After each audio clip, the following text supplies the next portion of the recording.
Welcome to Daily Office Devotions. I'm Reggie Kidd, and it's a joy to be with you this third day of Christmas, Feast of St. John. In the tradition of the Christian year, December 27th is a day to celebrate the life and ministry of St. John, son of Zebedee, beloved disciple and author of the fourth gospel, 1st, 2nd, and 3rd John, and the book of Revelation. The Feast of St. John is the second panel in our Christmas triptych, comprised of the feasts of St. Stephen, St. John, and the Holy Innocents. In last year's reflections on the Feast of St. John, year 1, we focused on the unparalleled way in which John portrays the unambiguous divinity of Jesus, all the while presenting poignant cameos of his humanity. The readings for this year, year 2, cause us to ponder John as the beloved, and what his being the beloved says about Jesus as the embodiment, the bearer, and the messenger of God's love. For John, God both has and is relationship. That's the only way to explain the word being with God and being God. In the beginning, the Word was with God, and the Word was God. John chapter 1, verse 1. Jesus, the Word, can associate with God the Father, and that means that God can have a relationship. But if Jesus also is God in the same way that his Father is God, then that means relationship constitutes the very being of God. Proverbs chapter 8, sweet anticipation. It takes the incarnation itself to put that mystery before us so starkly. But that mystery had already been strongly hinted at in the Old Testament.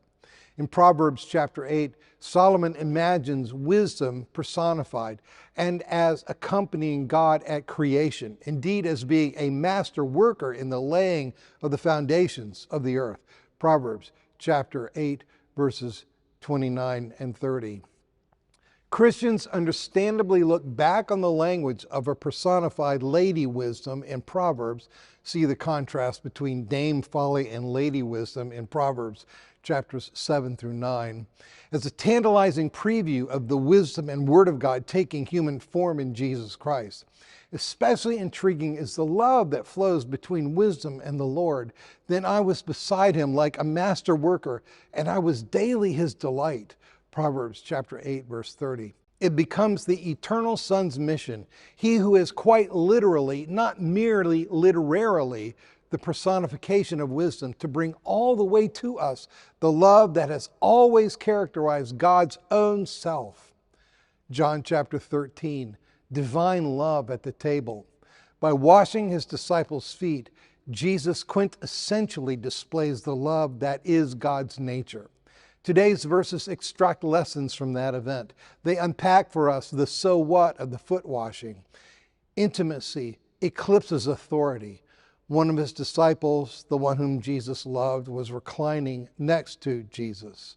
Simon Peter, therefore, motioned to him and asks Jesus of whom he was speaking. John chapter 13, verses 23 through 24. Notice, Peter, the bearer of the keys, knows to come through John, the beloved, at Jesus' breast, to ask the hard question about who the betrayer is. Love precedes leadership. That's why we will find Jesus asking Peter 3 times if Peter loves him before Jesus charges him, feed my sheep, John chapter 21, verse 17. John teaches us to love Jesus first. Then we'll find out what we need to know and what he wants us to do. I repeat, love him first. Jesus insists on offering fellowship, even when it's certain to be rejected. Love is who Jesus is, even after Satan puts it into the heart of Judas Iscariot to betray Jesus. John chapter 13, verse 2. And even though Jesus knows full well that this is the case, Jesus washes Judas's feet along with everybody else at that table.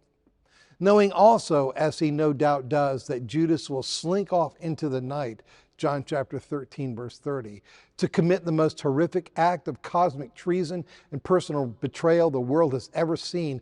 Nonetheless, Jesus offers Judas the dipped morsel of fellowship and friendship.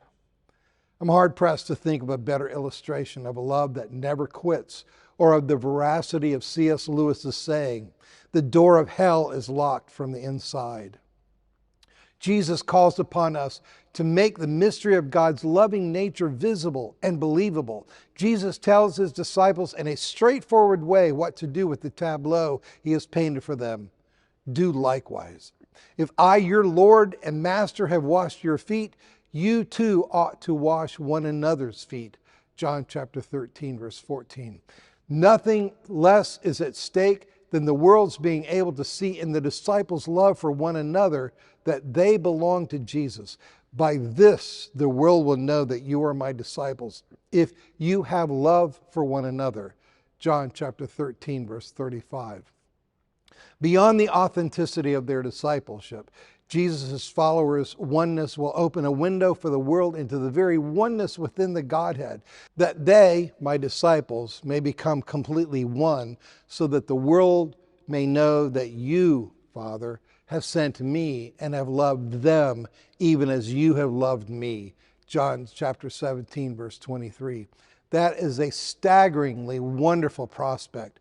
You and I may not know the ontological argument for God's existence, the idea that existence itself points to a maker, but we can display God's being and attributes by loving one another.